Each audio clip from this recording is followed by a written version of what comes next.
The year was 1995, a time when family honor and tradition held great weight in Igbo culture.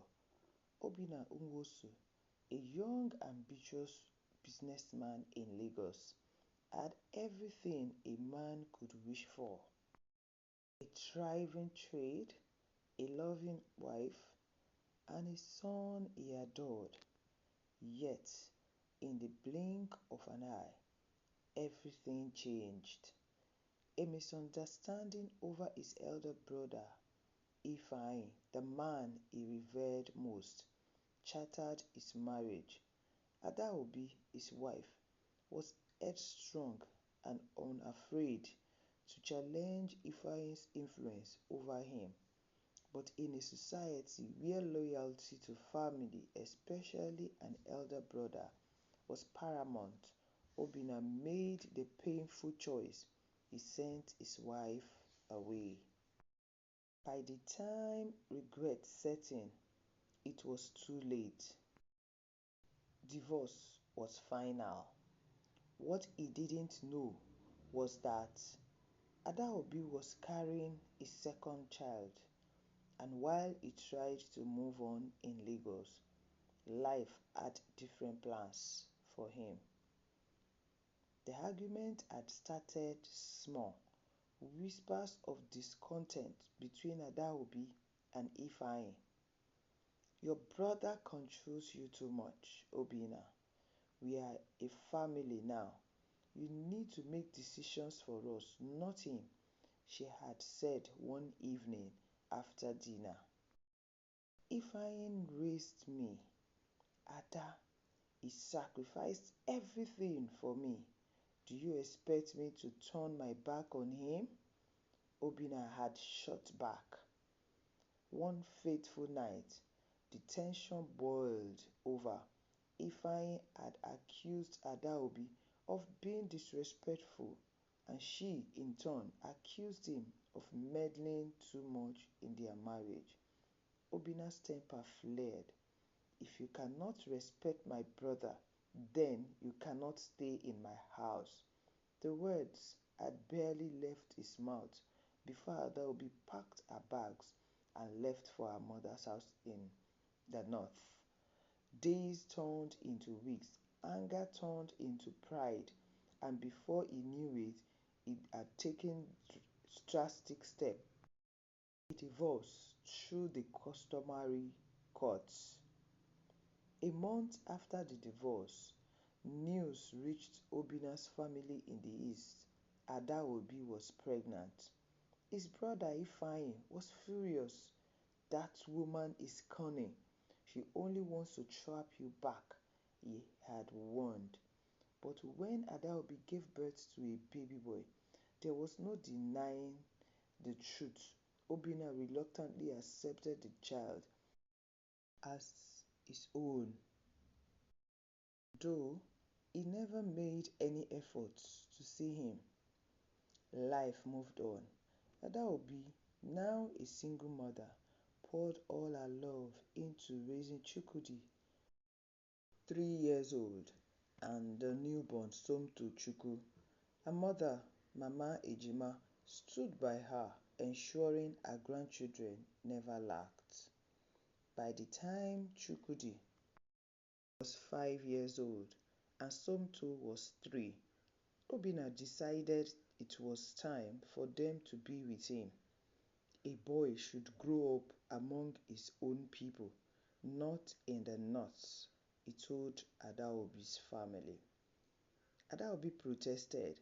She had single-handedly raised them without help from him. But when he took the matter to the customary court, the elders ruled in his favor. With tears in her eyes, Adaobi watched as her sons were taken from her. Instead of taking the boys to Lagos, Obinna placed them in the care of his elder brother Ifeanyi in the east. "I will provide everything they need," he assured himself.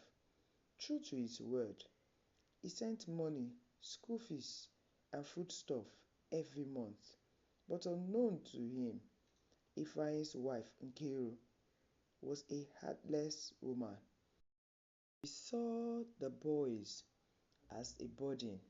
She sold the foodstuff Obinna sent and instead forced all the children, including hers, to hawk in the market and at motor parks. Nna, buy oranges, buy groundnuts, Chukwudi and Somto would call out in the evenings, their tiny hands clutching trays of goods. Somto, the outspoken one, would often say, Mpa, we are suffering here whenever his father visited. Obinna would pat his head and say, Just a little more time, my son. I will come for you. But he never did. His excuse, he had no woman to care for them in Lagos. Ada would be hearing of their struggles, tried to visit and bring gifts, but Nkiru refused to let her see them. If you must buy for them, buy for all my children, she would say. Years passed. Chukwudi grew to resent his aunt. Somto became quiet, his bright spirit slowly dimming. By the time Somto was 12, he had known nothing but suffering. One Sunday morning, Obinna sat in a church service in Lagos, half listening to the sermon. Forgiveness is the key to healing, the pastor said. If you have wronged someone, it is never too late to make things right. The words hit Obinna like thunder. After service, he met with a counselor. There, for the first time in 12 years, he admitted the truth. I was married before. I divorced my wife. I left my children. I don't even know if they are happy. The counselor looked at him and said something that would change his life forever. Go back and fix what you broke. You are now a new person. When one gives his life to Christ, he should make right his wrong. That night, Obinna couldn't sleep. His mind was a battlefield of regret and shame. For 12 years, he had been alone, not because there were no women, but because he never truly moved on. With renewed determination, Obinna traveled to the north to find Adaobi. Would she still be there? Would she even want to see me? When he finally found her, she was just as beautiful as he remembered. But what touched him most was that she had remained chaste.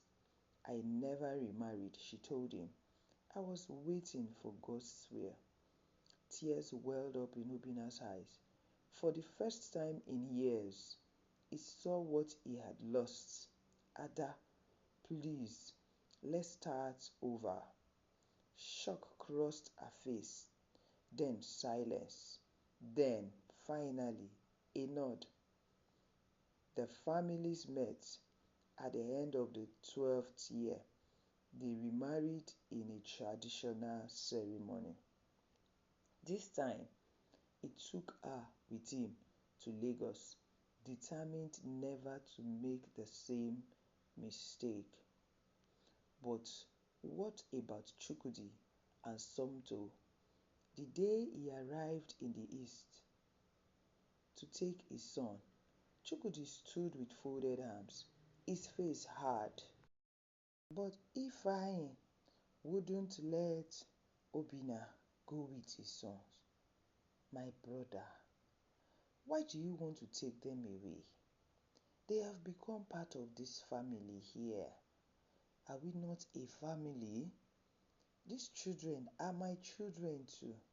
Why not leave them here? Let them continue to grow with their brothers and their sisters here. Obinna looked at Ifeanyi, his brother. Okay, let them stay because taking them to Lagos, they will become lonely. as they have been used to their brothers and sisters in this place. Chukwudi frowned. He was unhappy with his father. Somto clung to his arm. Mpa, I don't want to stay here again. Please take us to Lagos. Don't worry, I will come for you people later. Stay here for the meantime. I will come back. One day, Adaobi asked Obinna, please, my husband, how about my children? Now that I am back, please, why don't you bring them? Let them come and stay with us here so that we can live together as one big family. I miss them so much. I know, but you know what? In due time, I will go and bring them. Why not let us spend time together first? You know you have been away for a long time. Let's enjoy this time together before I will bring them. If I bring them now, all the attention will be on those children and you will forget me. No, my husband, I will not forget you. Your space in my heart is special, and that of the children is special too, but not the same thing with your own. Please, bring my children.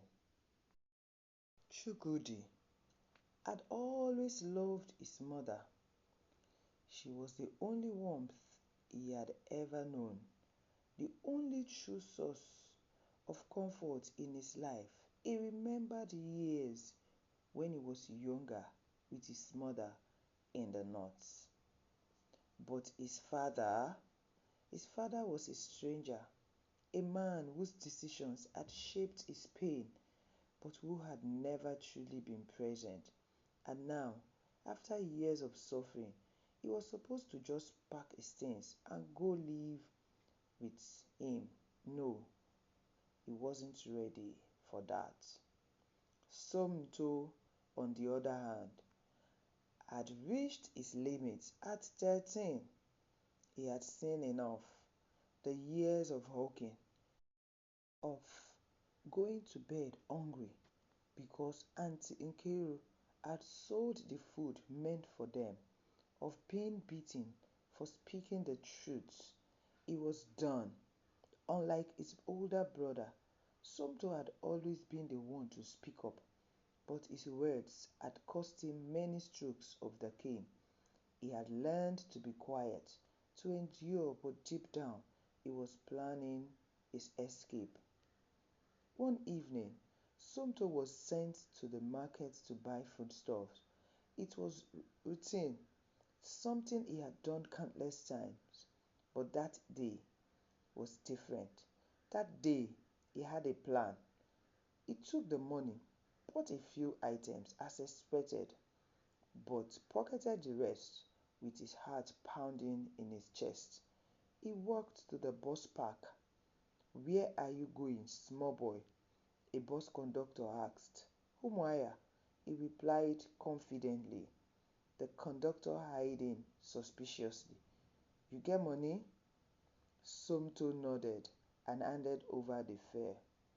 As the bus rumbled to life, he looked out the window, watching as the streets of the only home he had ever known faded behind him.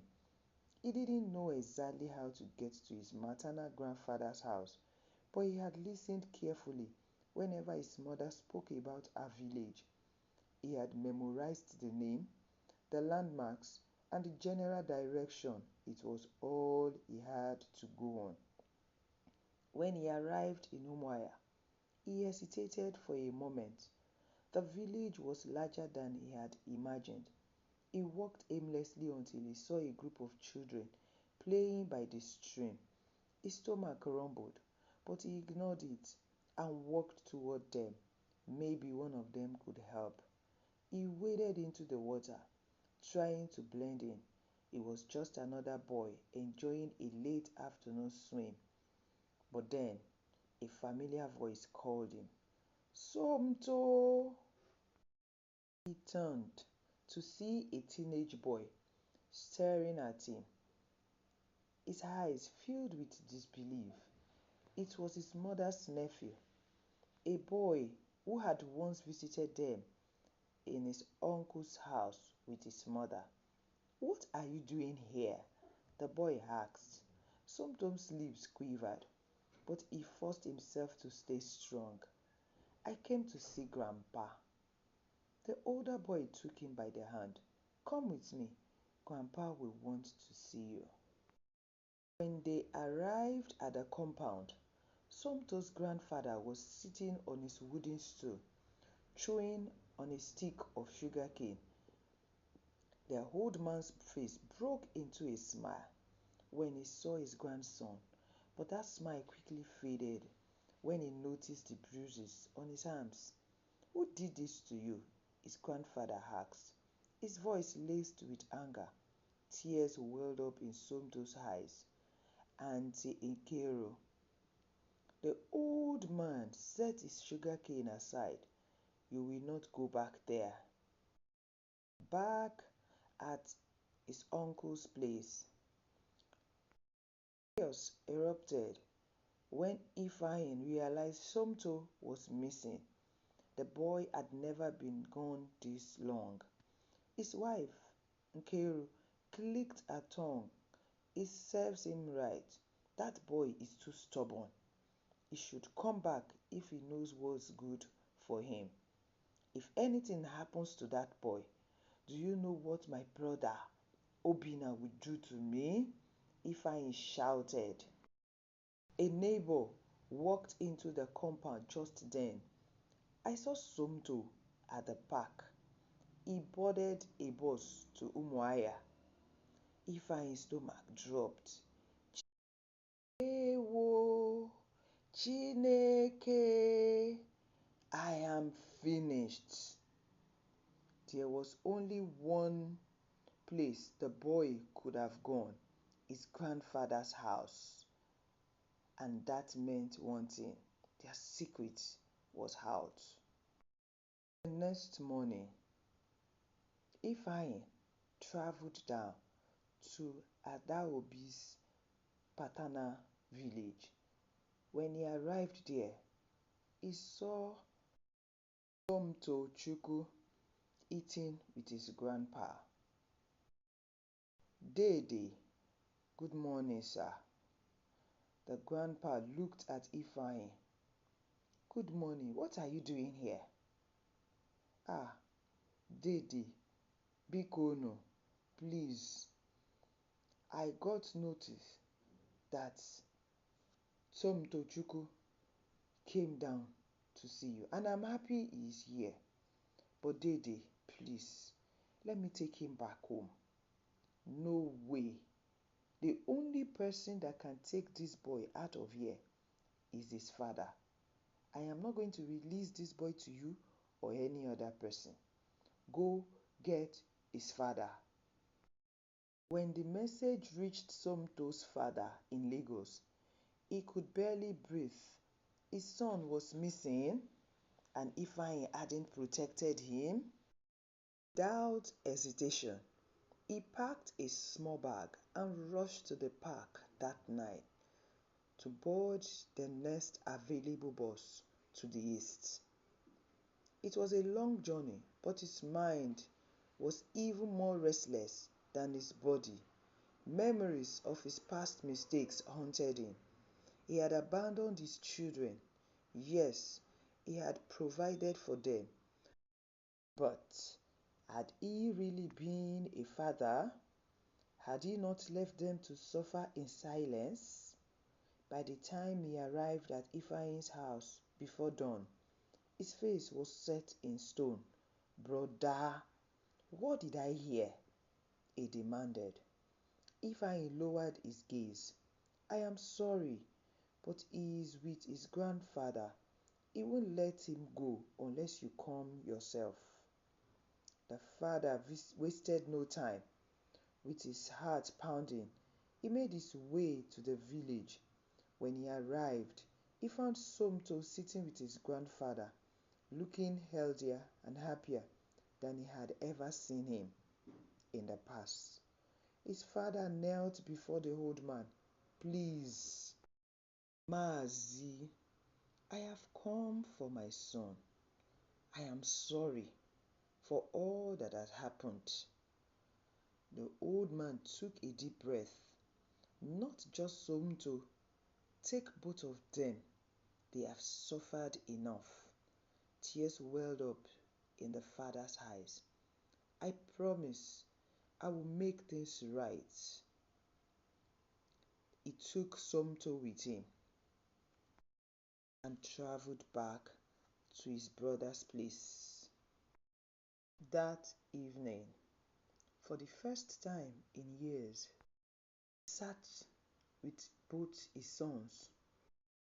He looked at Chukwudi, now 16, and saw the pain in his eyes. The boy barely looked at him.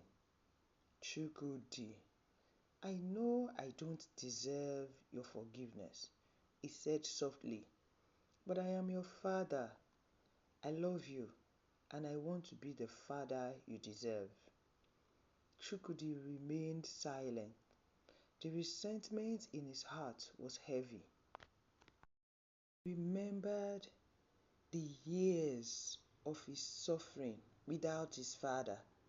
He remembered the very night his father arrived and told them he was going with them when his brother Ifeanyi changed his mind towards taking them.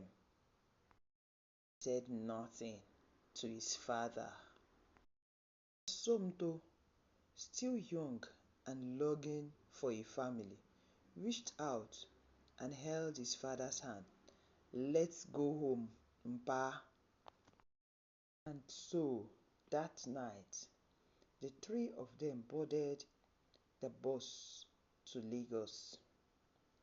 The journey was long.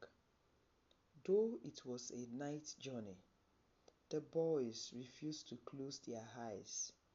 They were looking forward to seeing when they would arrive in Lagos that they had never been to.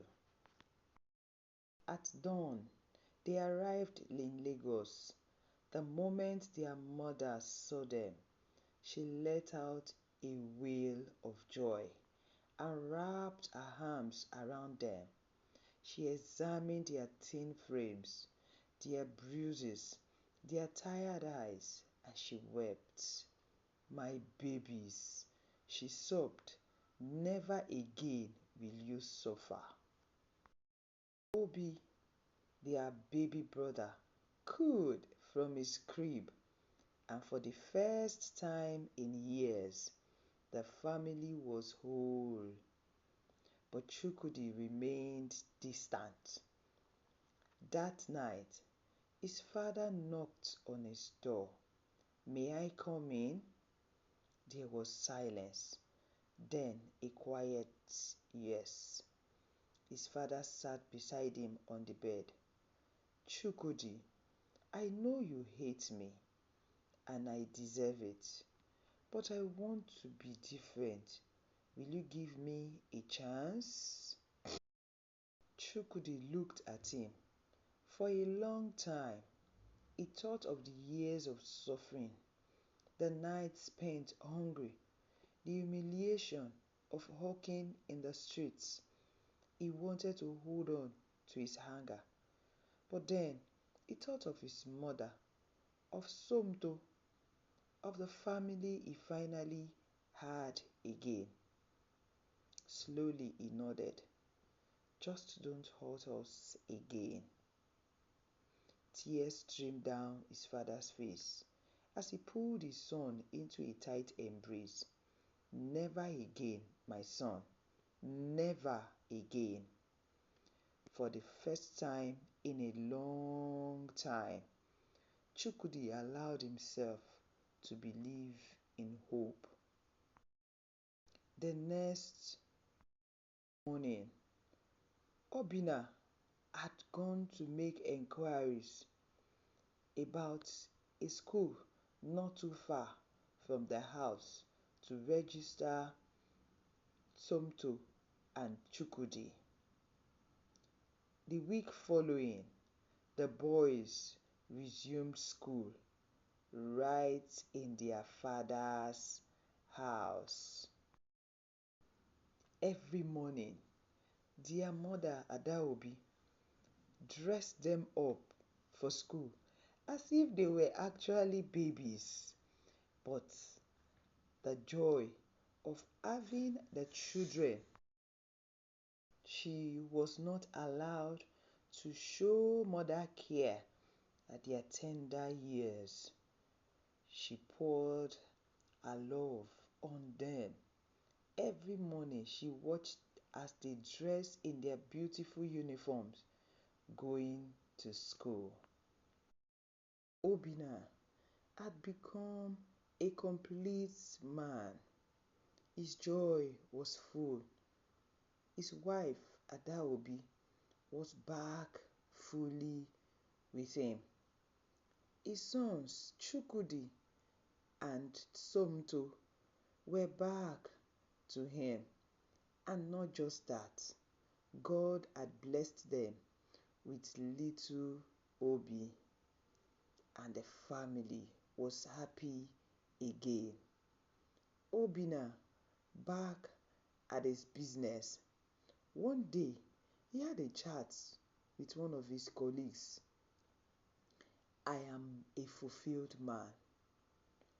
Today, I know what it means for family to stay together. But you know what? These my boys, I am going to take good care of them. I have tried, but my brother did not do well. He allowed his wife to maltreat my children, and he could not do anything. But I am happy that I have a brave one, Somto. If not for that boy who escaped and ran to his paternal grandpa's place, today they may still be there, and my children would be suffering while I am alive. Every penny I gave to my brother just to take care of my children and his 6 children. And what did I get back? Maltreatment for my children. That's all I got back. I am a happy man now. Mr. Obinna, you can say it again, because we are seeing a different you. You look happier when you're coming in the morning. When you're going back home, you look very happy because you have a family at home. If you ask me, the best thing any man can do to prove that he is a man is to do everything legitimately right, to see that he takes good care of his family.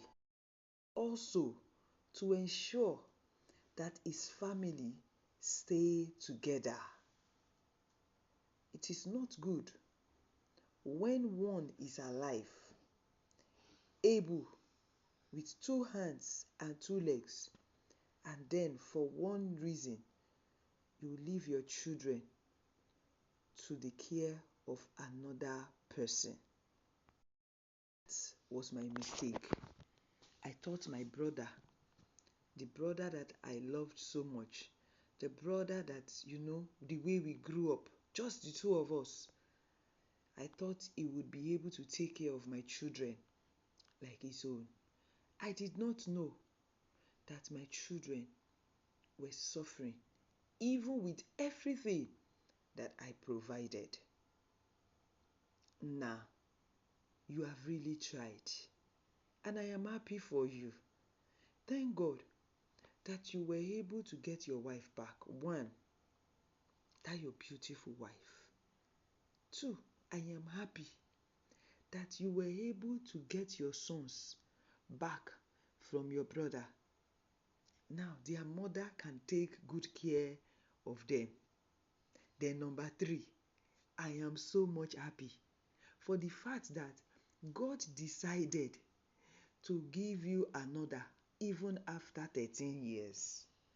This God is faithful. That evening, when Obinna arrived from work, the house was filled with joy. Everyone was happy, and questions were just in the air because everyone looked forward to know why this evening looked so special. Their father, Obinna, broke the silence. I am the happiest man on earth today. The children and the wife, they were waiting to hear what happened that day. He said, I am the happiest man. Do you know how much God loves me? He did not allow my wife to go away forever. He decided to keep her and bring her back to me. Ah, my husband, you are such a funny man.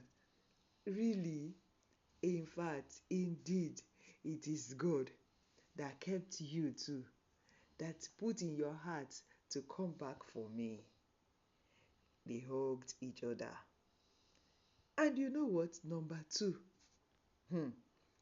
God brought back my sons into this family.